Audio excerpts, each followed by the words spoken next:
Nå. Nu er vi ude igen i skoven. Det er tid til at hygge lidt. Der er sket noget nyt. Jeg har fået sådan en lille ven. Så det skal altså være min skovven. Og det øver vi os lidt i. Der er noget med noget snor, og der er noget med noget. Jeg skal altså også øve lidt. Og vi skal finde ud af det sammen. Der kommer også nogle andre venner i dag. De er deroppe. For lige at finde nogle øl, som de har glemt i bilen. Og så finder vi et sted, jeg tror det bliver herinde, hvor vi skal bo i dag, inden vi skal på arbejde igen i morgen tidlig. Og så har vi jo været ude at lege og trænet lidt med hunden i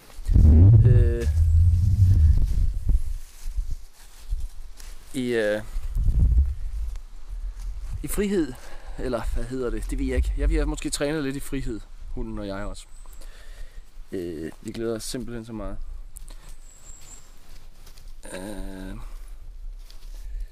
Men sikkert er et nyt liv med sådan en her. Travle liv i smadre, hverdagsmadder, ikke for en værste råd. Han skal fodres med en anden slags benzin, eventyrvin. Han skal hilse på usynlige alfa, stikke sig på russernes gevær, tro på ting, der kan vælte bjerge, og nogle gange stå på gladiatør.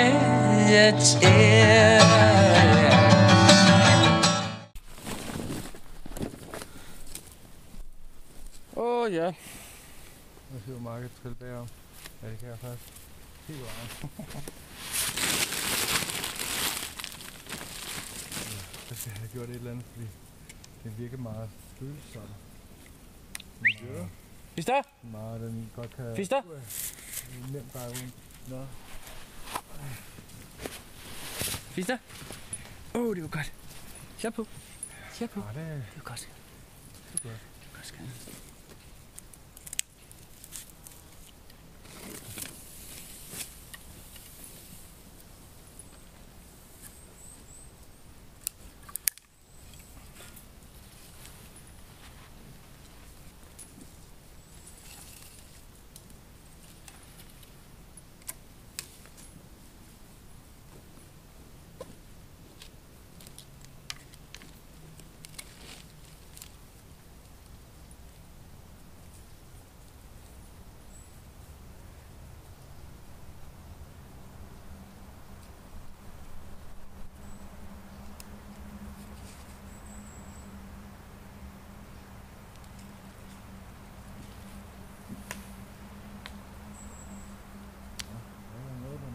Fister? Fister? Det bliver altså lige sammen til, der sker noget. Det var godt, hvad? Se på.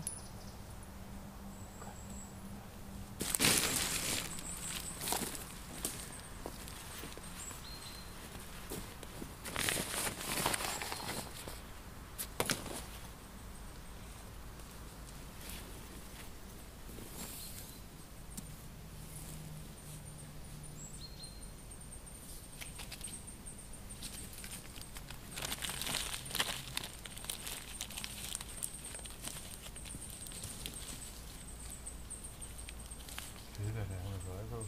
Det er holde øje med mig.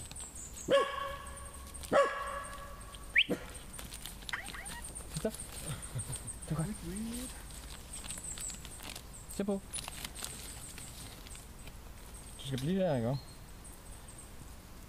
Så kan du gøre nogle væsner en anden dag.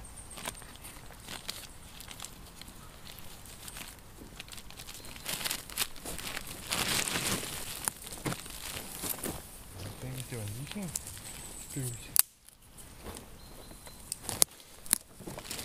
Hun hygger sig over ved onkel Bertram. Kom.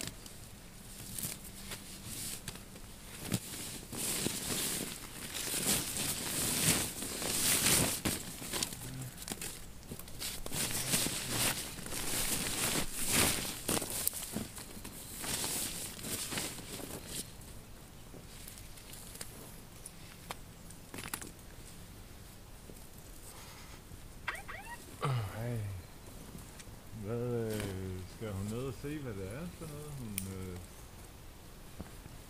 får ikke noget eller noget. Det kan godt være.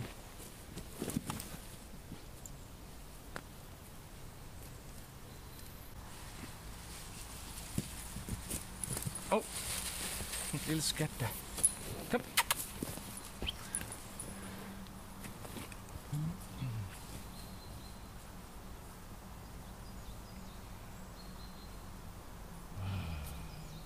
Det er sgu fint. Ja.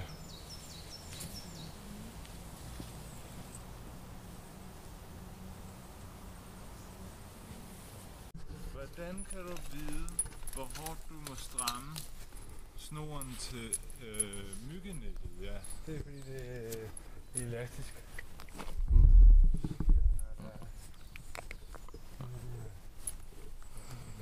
Nej, så der skal jeg være opmærksom på det. Ja, det er for stramme. Ja, så det er lige sådan for det. Ja, og så lækker det. Ja. Jeg havde håbet på, at jeg i hvert fald kunne det. Ja, også. Nå, så har vi fået sat lidt op her, og det har været lidt svært, fordi der også er sådan en lille hund. Og så glemte jeg altså også noget til at dække for, hvis der nu kommer regn. Jeg har ikke nogen tarp med. Men så en af de andre drenge havde jo en præsending med. Og det er altså godt nok til jazz. Se, her har vi lejren. Der var jeg lige ved at vælte. Noget af det. Så her er min lille hytte. Og så kommer palæet. Den store eventyrs hyggehytte her. Og så onkel Bertram dernede. Han bor der.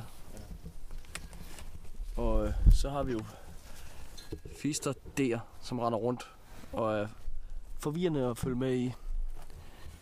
Jeg skal også lige øve mig lidt i det her hundefar noget. Men det går egentlig okay. Se, Fister, kom! Fister, kom! Ja, her. Fister. Ja, det var godt. Ja, det var godt. Det var godt. Hvor var det godt. Ja, det var godt. Se på. Ja.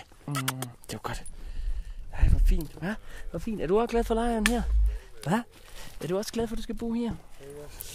Det tror jeg. Ja. Kunne det ikke? Jo. Helt bestemt. Ja. Det er godt, Fister. Ej, nu er Fister gået i gang med at grave noget. Det er godt, det er en bålplads. Er det bålpladsen? Nå, det er bålpladsen der. Okay. Ja, det er fint. Det er oppe ad træet her.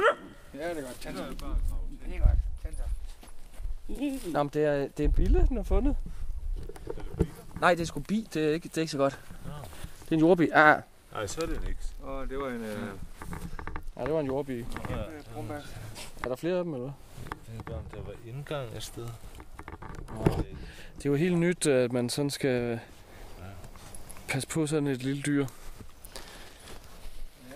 Egentlig vil jeg jo også gerne have, at det lille dyr passer lidt på sig selv. Men det er jo lidt en baby.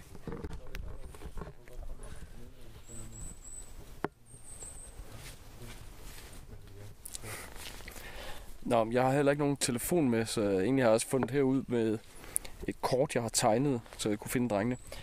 Men jeg kan ikke lide at vågne op om natten en gang imellem, og så ikke vide, hvad klokken er. Og der har telefoner jo ret gode. Men i stedet for i dag har jeg så taget et gammelt 70'er rejseur med, der skal trækkes op. Så kan man se, hvad klokken er jo. Og det er lidt vigtigt, når man skal være tidligere sted. Der er også alarm på den. Jeg har også trukket alarmen op. Men egentlig, så går Fister og hygger sig. Men jeg vil faktisk vise herovre, Bertram og Jørgen har simpelthen fundet på noget fedt. Se, så er der lykker hele vejen der på snoren op her til træet. Og hvorfor det? Jamen, så kan man sige, Det er hængekøjen, der skal hænge der imellem træerne. Ej, den er lidt for slap. Jamen, så tager jeg næste lykke. Og en lidt for slap, så tager jeg næste lykke. Badass. Så jeg har en til hver side. Jeg sover med en regnponcho, Altså, så er der... som er sådan vandet. Så har jeg en... Og den er så foldet. Den er lagt helt ud, og så er der lagt tæpper i nogle lag, og sådan en reflektor, sådan en bil, hvad hedder sådan en bilrude reflektor ting ned med reflektor tingen opad, så det ligesom holder varmen den rigtige vej. Og så har jeg foldet det hele sammen, og så knappet det i siderne her, sådan ligesom en sovepose, lukket fodenden med lige at bøje ned der. Så er det det. Så er det sådan, der skal soves. Hvis der skal sove på sådan et skin her, og måske krølle sig lidt ind i sådan et tæppe her. Så har jeg et tæppe med som jakke, og så tror jeg, vi skal lave noget bål om lidt. De nørder lidt knuder, de to andre. Og solen er ved at gå ned, og vi har åbnet en lille øl. Alt er sådan set fint.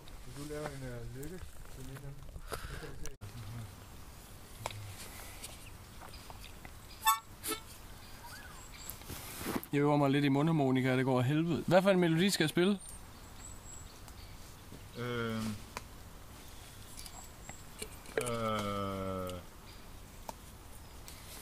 Jamen, så skal du prøve den der melodi med Herning Hardy. Hvad? Hvad fanden hedder Party Henning. Hvad hedder han? Det ved jeg godt nok ikke. Ham der, du har på plade. Horsens Hardy. Horsens Hardy. Eller hvad fanden? Hardy Horse. Jeg kan ikke huske, hvad han hed. Herning Hardy. Ja, det er Horsens. Ja, Horsens Hardy. Ja, men jeg kan ikke huske rækkefølgen der. Men det, jeg kan jo ikke nogen melodier herfra. Horsens Henrik.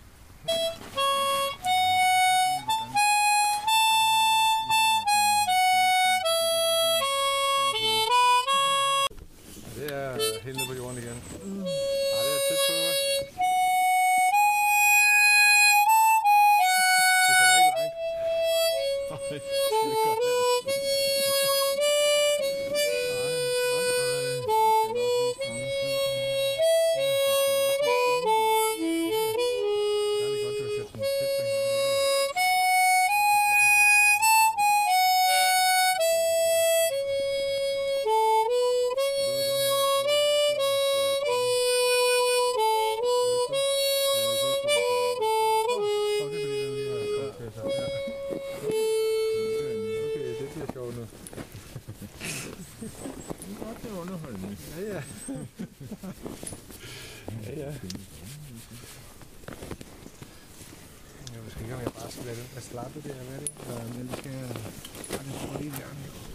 Bjergkøbing Grand Prix, er det ikke derfra? Ja, det er. Jeg tror det. Tror du det? Den der dukkefilm der. Ja.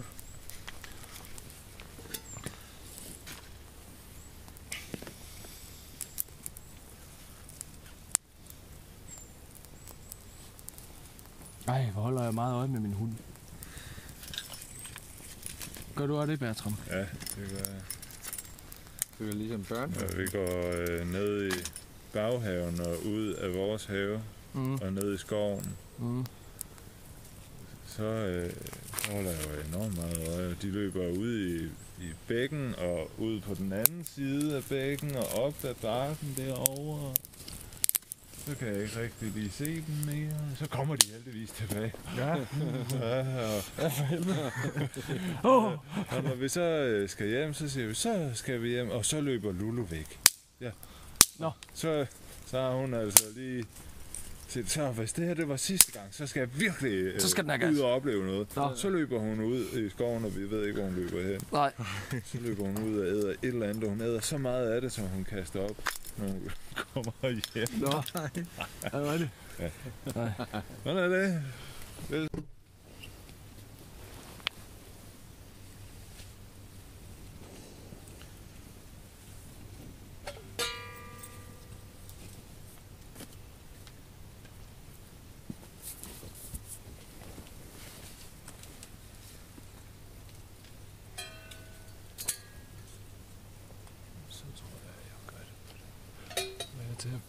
Der er ikke nogen pinde, vi skal bruge, vel? Okay.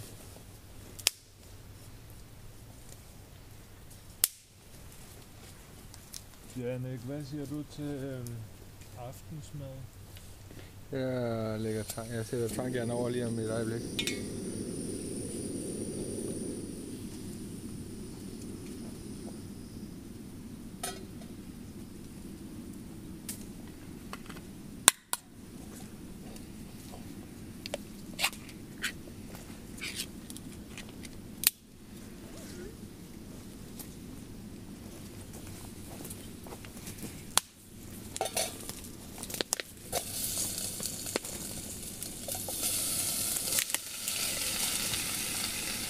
Ja. Det er wienergryden, mand. Wienergryden, det er pølser og sådan noget. Jeg ved det ikke. Ja. Jeg ved faktisk ikke lige, hvad wienergryden er.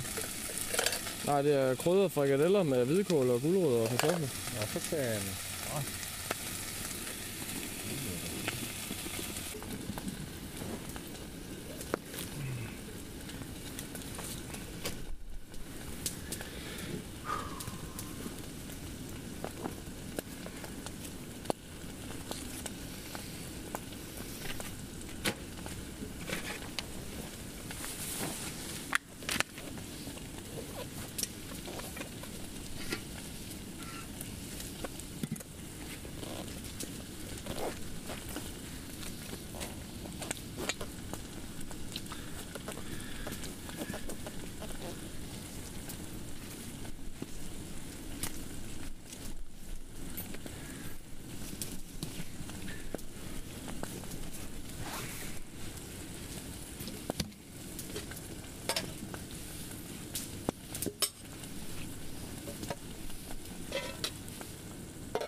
Dine For mange, så kan jeg godt mærke det i maven. Ja, okay. Altså den ser så lidt anderledes. Nå, så har vi spist nu, og Jeg har det bedre. hunden ligger og putter lidt her, lige hernede. Og jeg er ved at tage... Det er et godt trick, det er at have varme, nye sokker med, når man skal sove. Så tager jeg dem på, og så er det, fordi jeg skal putte nu også, ligesom hunden. Og så er jeg altid den første til at putte, og så sidder de andre deroppe og snakker om livet. Men du er også gammel. Jeg er også gammel. Du er faktisk alderspræsidenten. Ja. Jeg har lovet. Ja, han ikke det? Jo. Ja. Og så er det jo, at jeg ligger og lytter lidt på, hvad de siger og sådan noget. Så nogle gange, så synes jeg, at det bliver for dumt, og så blander jeg mig lidt, så siger jeg, ej, må kraft det med. Og så er det også lidt hyggeligt. Det er ikke sket endnu. Nej, det er ikke sket endnu. Kan du høre ulen derude? Ja, ulen er derude. Skal vi høre den? Ja, 2. Jeg ved ikke, om I kan høre uret tikker også. Jeg har sådan et tikkeur jo med. Det ligger så der hele natten og tikker. Men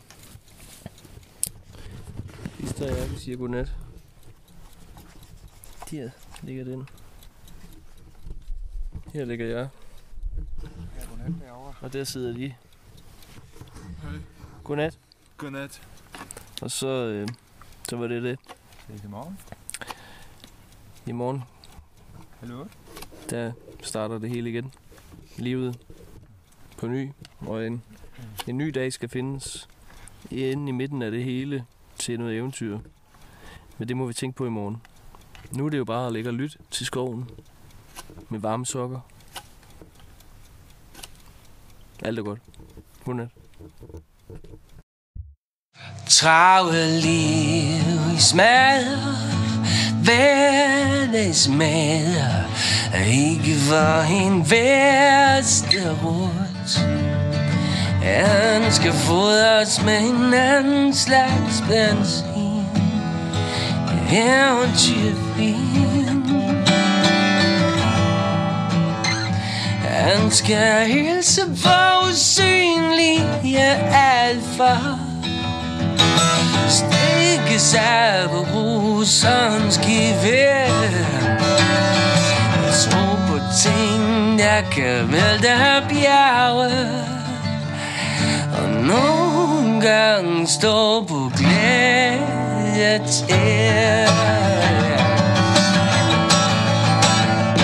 Fortravlet liv i syne, grisetryne, venter du på at døden siger tak for din tidlige her hos Danish Crown. Og fik du hilst på usynlige alfa, fik du stukket der på russerens gevær, fik du set de rejsende bjerge, sig mig, fik du smil?